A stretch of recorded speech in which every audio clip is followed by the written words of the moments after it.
in the last years of Merlin. I cannot believe we are already on chapter 28. I started this during quarantine, and we're still in quarantine, so that's fun. But, okay, let's get started. This is chapter 28 called A Simple Question. In the last chapter, Shim and Emrys found a tree stump or something with a door in it, and they met a man named Cairpree in there, and he said that he knew Emrys's mother. So that was the end of that chapter, and so cliffhanger, but now we're going to figure out what happens. So, here we go. A simple question. Cairpree led me down the twin stools by the pantry. After removing some leather-bound books from the seats, we sat down. Shim, for his part, had already climbed into the pantry's bottom shelf and seemed very comfortable, surrounded by ample supplies for his supper. The poet observed me silently for several seconds. "You have changed since I last saw you. Quite a lot. So much I didn't even recognize you at first. Though you could, I suppose, say the same about me. It's been 5 or 6 years, after all." I could not contain my excitement. "You have met me before? And my mother as well?" His eyes darkened. "You don't remember?" "I don't remember any of my childhood. Up to the day I washed ashore, it's all a mystery." I grasped the sleeve of his white tunic. "But you can help me. You can answer my questions. Tell me everything you can. First, about my mother. Who is she? Where is she? Why did you say she was a friend?" Cairpree leaned back on his stool, clasping his knees with both hands. "It seems as though I will be telling you a story after all." After a pause, he began. "There came a day when a woman, a human woman, arrived on the shores of this island. She came from the land of the Celts, from a place called Gwynedd." A sudden pang of doubt struck me. Had I been wrong all along about Bronwyn? Hesitantly, I asked, "What was her name?" "Ellen." I breathed a sigh of relief. Now, Ellen looked very different from us Fincairans. Her skin was lighter than most, more creamy than ruddy. Her ears were shaped differently too, more round than triangular. Truly, she was beautiful, but her most striking feature was her eyes. They glowed with a color unlike I've ever seen on this island. Pure blue, untinted with gray or brown, blue as sapphire. She was called Ellen of the Sapphire Eyes. I shuddered. "She came here," he continued, "because of her love for a man of Fincairan blood. A man from this world, not her own. And soon after she arrived, she discovered yet another love." He glanced around the room. "Books! She loved books, from all lands and all languages. In fact, we met over a book, when she came here to collect one I had borrowed that was slightly overdue, a decade or so. After that, she came here often to read and talk. She sat in the very chair where you sit now. Especially, she was interested in the art of healing, as it has been practiced through the ages. She herself had a gift for healing others." Again I shuddered. Remembering something, Cairpree smiled to himself. "But her favorite books of all, I think, were the stories of the Greeks." "Is this true?" I demanded. "Do you swear this is true?" "It is." "She told me so little, not even her name. She only called herself Bronwyn." Cairpree turned toward the high shelf of books. "How like her to choose a name from legend. Yet it grieves me to hear that she chose such a tragic one." "Alas that I was ever born," I quoted. The poet gazed at me. "So you know the legend?" "I know it." My lower lip trembled. "But I didn't know her. Not at all. She said so little about herself that I refused." A knot filled my throat, and I started to sob quietly. The poet watched me with the compassion of someone feeling the same stab of pain, yet he did not try to comfort me. He merely let me shed the tears I needed to shed. Finally, in a hoarse whisper, I finished the sentence. "I refused to call her mother." Cairpree said nothing for some time. When at last he spoke, he asked a simple question. "Did she love you?" Raising my head, I nodded slowly. "Yes." "Did she care for you when you needed help?" "Yes." "Then you did know her. You knew her down to her soul." I wiped my cheeks with my tunic. "Perhaps, but it doesn't feel that way. Can you tell me some about my father?" A strange, faraway look came into Cairpree's eyes. "Your father was an impressive youth, strong, willful, passionate, full of zest, the ardent quest. Not the rhythm. No, the rhythm's all wrong. Let me try again. Awake, alive, a startling drive. There, that's better.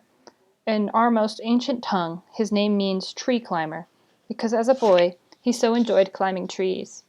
Sometimes he would even climb to the top of the tall tree and just stay there for the experience of riding out the fierce storm.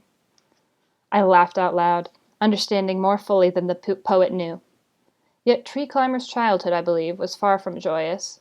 His mother, Olwen, was the daughter of the sea, one of those beings the earth folk call mer people, though Finkairans prefer people of the mer. So he, like you, was born with the strange depths of the sea in his bones. Yet Olwen's long journey came too soon. I've heard about this long journey. Cairpri sighed. And long it is. Arduous, too, according to the glories of Dagda. Unless, of course, you happen to be one of the few who are taken to the other world right in the moment of death. But that is rare. Extremely rare. You were talking about my father. Oh, yes, your father. Since Olwen died when he was about an infant, your father was reared by his own father, a Finkairan known as Telutha, son of Finvara. Now, Telutha was a masterful wizard and a powerful man. It is said that even the great spirit Dagda would sometimes come to his home to confer on high matters. But alas, this wizard had very little time of his own son's needs, and Tulatha even less time when he discovered, when your father was about the age you are now, that the boy lacked the gift of making magic. The powers, as Tulatha called them. I swallowed hard, knowing that such powers were not a gift, but a curse. I recalled the prophecy of my grandfather, as told to me by Bronwyn, Ellen, my mother, that she would one day have a son who would possess powers even greater than his own, whose magic would spring from the very deepest sources. Such folly! He might have been a great wizard, but he could not have been more wrong. Your father's life changed, however, when he first met Ellen during one of his travels to Earth. They fell deeply in love. Although it is rarely done, and still more rarely done with success, this man and woman of different worlds were married. Ellen came to live in Finkaira, and because of her love, a new strength came into his heart, a new calm into his eye. The loving bond may reach beyond. Their happiness was great for a time, though I'm afraid that time was all too brief. Grasping the edge of the stool where my own mother had sat long ago, I leaned forward. What happened? Cairpri's face, so serious already, grew more serious. Your father, he began, then paused to clear his throat. Your father was part of the royal circle of Stangmar, when the evil spirit Rita Gower, who has long had designs on Finkaira, began courting the king. Your father was present, and your father, like the rest of the circle, slipped gradually into trouble, the same trouble that eventually corrupted the king, as well as the whole of Finkaira. Didn't my father try to resist Rita Gower? Didn't he try to keep the king from listening to him? If he tried, he failed, the poet sighed. You must understand. Many good people have been fooled by Rita Gower's treachery. Your father was only one of them. I felt heavier than a boulder. So my father helped to bring the blight to Finkaira. That is true, but all of us bear some of the blame. What do you mean? Cairpri winced, so painful was the memory. It all happened gradually, you see, so gradually that no one quite understood what was happening until it was too late. No one but Stangmar himself understands just how it started.